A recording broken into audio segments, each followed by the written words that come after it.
Welcome to the deep dive. Today we're tackling an enormous but really essential undertaking.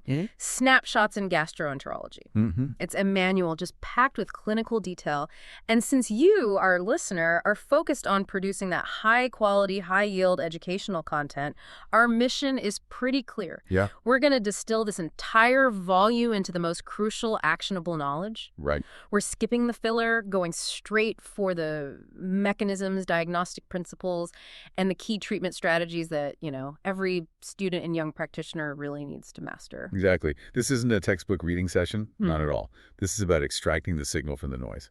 Our focus is mechanism-based medicine. Understanding the why. Yes. Understanding why something happens so that the diagnosis and the management protocols are not just rote memorization, but, well, logical conclusions. Okay. So let's dive right in. The foundational stuff, pain, and transit issues. Okay, let's unpack that initial presentation, which is so often acute abdominal pain. The key lesson from the source material is the segmented approach. Localization tells a story almost immediately, doesn't it? It absolutely does. The manual really stresses that knowing the geography of the abdomen, it cuts down your differential diagnosis by half, easily. So, for example? Well, think about the right hypochondrial region. If a patient presents with pain there and we find tenderness, we're immediately thinking acute cholecystitis. Gallstone obstruction. Likely. But we also have to consider acute hepatitis or even, severe acid reflux, especially if there's no fever. And what if we shift completely across the abdomen, say left iliac fossa? What are the major flags there? Oh, that just screams acute diverticulitis, particularly in older patients. Right. But you have to keep left ureteric colic in mind, too. That's often characterized by that radiating pain, and it's frequently accompanied by severe vomiting or even hematuria. So the localization is our starting point for everything else. For imaging, for lab work, yes. And beyond just the location, the nature of the pain is a massive diagnostic filter. You have to differentiate between continuous and colicky pain. That is vital. Continuous pain, pain that just persists without any relief, it typically points toward a sustained inflammatory process. Like appendicitis? Exactly, like acute appendicitis. Once that appendix is inflamed, the pain is constant. Okay. Colicky pain, on the other hand, is completely different. It's that severe griping pain that builds, it peaks, and then it subsides, giving the patient these pain-free intervals. And that suggests? Obstruction. It suggests obstruction and peristaltic spasms trying to overcome that block, like in a small bowel obstruction or even appendicular colic, where the appendix lumen is just transiently blocked. That makes the distinction so crucial for triage. Okay, moving slightly north, let's talk about difficulty swallowing or dysphagia. The source material emphasizes this is a reliable symptom. You have to take it seriously. You should never, ever dismiss it. We break it down in two major categories. Or pharyngeal dysphagia, where the patient struggles just to initiate the swallow. Aspiration risk. Huge aspiration risk. And then there's esophageal dysphagia, where the food gets stuck after the swallow actually begins. And the source gives us a specific mechanical threshold for that, which I think is so helpful for understanding when symptoms appear. Yes, the threshold for solid food dysphagia. It typically begins when the esophageal lumen can expand beyond about 10 millimeters in diameter. 10 millimeters. Think of that 10 millimeter mark. When the diameter drops below that, solids get stuck. So what's the clinical implication of that threshold, especially in, say, chronic conditions? Well, if the narrowing happens fast, like with a tumor, the patient notices immediately. Of course. But consider a condition like achalasia cardia. This is a gradual chronic obstruction because the lower esophageal sphincter stops relaxing properly. So it's slow. Very slow. The esophageal muscle dilates and it compensates over years. This means the patient might live with it for a long, long time. When they finally present, the obstruction is severe, and they've often had this profound weight loss because they've just subconsciously limited their intake to cope. Right. Let's switch focus completely. Let's get into the bowels and disorders of transit, starting with diarrhea. The distinction between the mechanisms, secretory versus inflammatory, that's essential for anyone creating content on this. It separates the common traveler's bug from a life-threatening infection.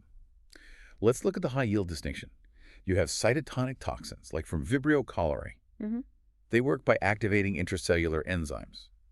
They're basically just telling the mucosal cells, dump all your water. So it's a functional issue. It's a functional issue. Yeah. It causes massive watery fluid secretion without injuring the mucosal lining. The structure is totally intact, just highly secretory. The cells are still there, they're just overworking. Precisely. Yeah. Now, Compare that to cytotoxic toxins, like from enterohemorrhagic E. coli. These toxins they're structural wrecking balls. Okay. They actually injure the mucosal lining. That leads to inflammation, damage, cell death.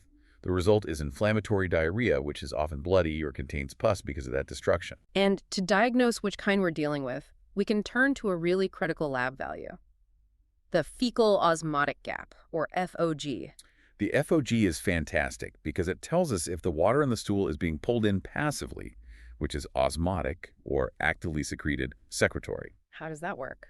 Conceptually, if the gap is small, less than 50 Melvin kilE, it means the stool is mostly electrolytes being secreted by the body. So secretory. Secretory diarrhea.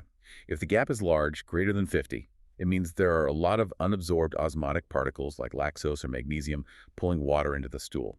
That's osmotic diarrhea. That number, 50, is the key diagnostic cutoff. That framework really helps solidify it. Okay, on to the opposite problem, constipation. The Rome III criteria are so important for standardizing the definition. They are. The Rome III definition is clear. It's chronic, so 3 or fewer bowel movements a week. And, this is important, it has to be coupled with straining or that sensation of incomplete evacuation in at least a quarter of defecations. So quality matters as much as frequency. Exactly. And clinically, we have to sort the causes into functional versus organic. Right. Why? We always rule out organic first. Functional causes are usually slow transit. The colon is just sluggish. Pelvic floor dysfunction, a mechanical problem. Organic causes include structural issues like Hirschsprung's disease and this is high-yield, systemic diseases. Like endocrine issues. Yes, think endocrine. Hypothyroidism is a classic cause of acquired slow transit constipation. The reduced metabolism just slows everything down, including gut motility. You treat the thyroid, you often treat the constipation. Let's transition into upper GI pathology now, starting with GE, gastroesophageal reflux disease. The central mechanism here is the failure of the esophagogastric junction, the EGJ barrier. Specifically, the lower esophageal sphincter, the LES. Right. This failure lets acidic stomach contents splash back into the lower esophagus. And what often makes this worse is a concurrent hiatus hernia, where the EGJ gets pulled up into the chest, disrupting the natural support from the diaphragm. And this is where clinical precision really comes in. We don't just say GERD, we use the Los Angeles classification. Yeah. Why is that grading so important? Because it quantifies the mucosal damage. It's not subjective. It ranges from grade A, which is the least severe with small mucosal breaks, all the way up to grade D, which is severe, with breaks covering 75% or more of the circumference. And that grade tells you what to do next. It informs prognosis and the intensity of acid suppression needed, absolutely. And the most significant complication tied to chronic reflux? Barrett's esophagus. This is the crucial metaplastic change. The esophageal squamous lining changes into columnar lining to try and adapt to the acid, which is a precursor lesion for esophageal adenocarcinoma. That's why careful surveillance is so essential, particularly in those higher Los Angeles grades. For management, the path starts with lifestyle and PPIs, but when that fails, we move to surgery.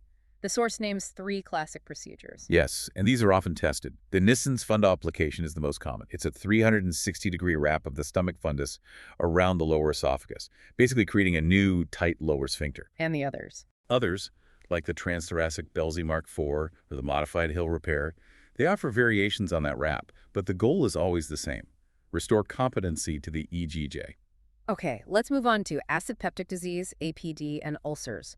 High stomach acid can lead to gastritis, reflux, ulcers. The location of gastric ulcers, plus the acid levels, is organized by Johnson's classification. This classification is a great way to link anatomy to physiology. Type I ulcers are the most common. They're on the lesser curvature and, paradoxically, are associated with low or normal acid secretion. So the problem isn't too much acid? No, the problem is mucosal resistance, not acid overflow. In contrast, types 2 and 3 are associated with high acid secretion, often because they're in the prepyloric area or linked to a duodenal ulcer. And this leads to that memorable clinical distinction about weight. Ah, yes, the classic teaching. Patients with duodenal ulcers often gain weight because eating buffers the acid, which relieves their pain. They self-medicate with food. And gastric ulcers? They often lose weight because food causes or worsens the pain, so they restrict their intake. A simple clinical pearl, but it's highly applicable. The major driver behind APD today is H. pylori infection. Diagnosis is split into non-invasive and invasive, right? Correct. Non-invasive methods are great for initial screening or confirming you've gotten rid of it. You have the urea breath test and the stool antigen test. It's invasive. Done during an endoscopy. Things like the rapid urese assay or direct histology. For treatment, the standard is triple drug therapy. Usually amoxicillin, clarithromycin, and a PPI for 14 days. And when that fails, because it does fail sometimes. It does. And failure is commonly due to poor patient compliance or, crucially, macrolide resistance, specifically to clarithromycin. If that happens, we pivot to quadruple therapy, which adds things like bismuth and metronidazole, a different mechanism of attack. And we can't overstate the link between H. pylori and cancer. Never. It causes ulcers, yes, but also B-cell multilymphoma and adenocarcinoma of the stomach, the class I carcinogen. Finally, in the upper GI, let's cover acute GI hemorrhage.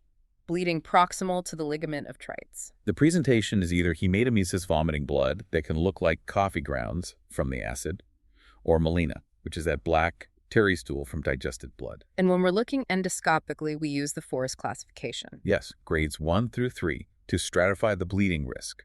A visible non-bleeding vessel, Forrest A, has a very high risk of rebleeding and needs immediate endoscopic hemostasis. Clipping or injection. Right. And active spurting, Forrest A, obviously needs immediate intervention.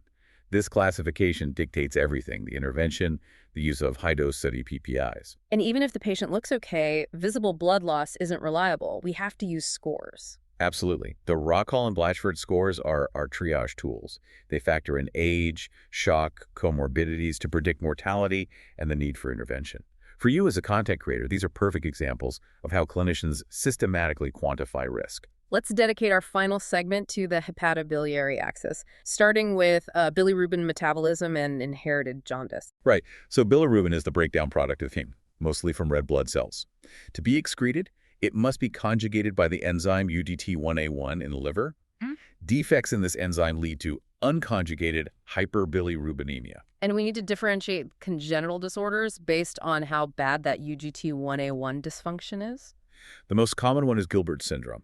This is characterized by reduced but not absent UGT1A1 activity. Right. People usually asymptomatic. Their jaundice only really surfaces under stress, fasting, or illness.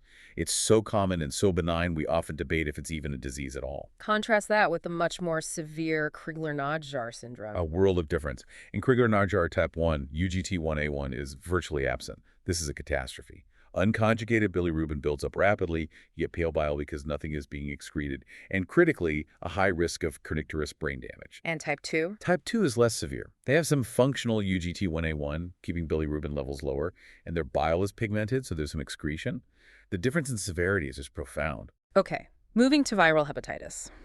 Acute is less than 6 months. Chronic is more than 6 months. The key point is that only HBV, HCV, and HDV can become chronic. Exactly. HAV and HEV are self-limiting.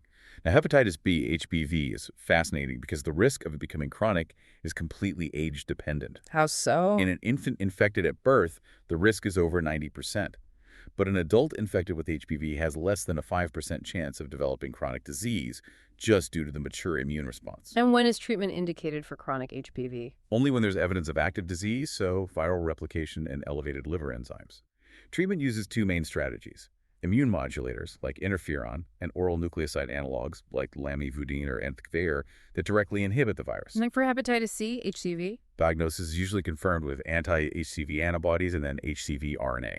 Treatment protocols have evolved, but the source material emphasizes the traditional combo therapy with interferon and ribavirin. And I have to remember the major contraindications there. Oh, absolutely. Ribavirin is absolutely contraindicated in pregnancy because it's teratogenic, and interferon can be a real problem in patients with leukopenia or active psychiatric illness. Our final topic for this deep dive: gallbladder disease, cholecystitis, and stones. Gallstones are surprisingly varied. About 75% are cholesterol stones, often linked to obesity, female sex, rapid weight loss. And the other 25%? Those are pigment stones. They typically come from hemolytic disorders like sickle cell disease or conditions causing bile stasis and chronic infection. And what happens when a stone gets lodged? Acute cholecystitis. The key event is cystic duct obstruction. This blockage causes bile in the gallbladder to concentrate, leading to a chemical inflammation of the gallbladder wall, edema, and necrosis. And importantly, this inflammation is often non-bacterial at first. The infection comes later. The secondary bacterial infection comes later, yes. So how do we confirm this diagnosis? Imaging is definitive. Transabdominal ultrasound, TUS, is the first line. We look for wall thickening greater than 4 millimeters, pericholecystic fluid, and that classic sonographic Murphy's sign. And if the ultrasound is inconclusive? If suspicion is still high, we turn to the HID scan.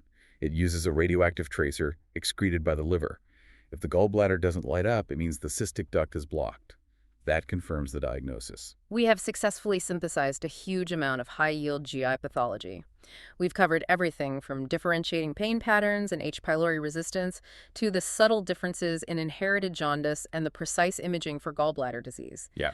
This provides a really robust, actionable foundation for your educational content creation. This deep dive really does reinforce the need to link every single sign and symptom back to its physiological mechanism. If you understand why the lumen needs to be 10 millimeters wide, or why the FOG is low in secretory diarrhea, the whole clinical picture just snaps into focus. Fantastic. To bring it all together for you, our listener, and make sure these critical concepts stick, here's a final review question based on what we covered today.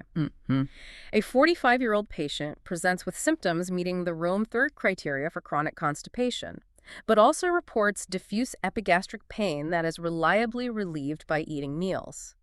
Based on the material we reviewed, what 2 high-yield diagnostic investigations should be prioritized for the abdominal pain, and what specific anatomical type of ulcer, using Johnson's classification, is most likely causing this pain pattern? Think carefully about what pain relief with food means and what those initial non-invasive steps should be for ruling out that very common underlying infection. Use this mechanism-based knowledge to elevate your understanding in your practice. Thank you for joining us for the deep dive. We'll see you next time.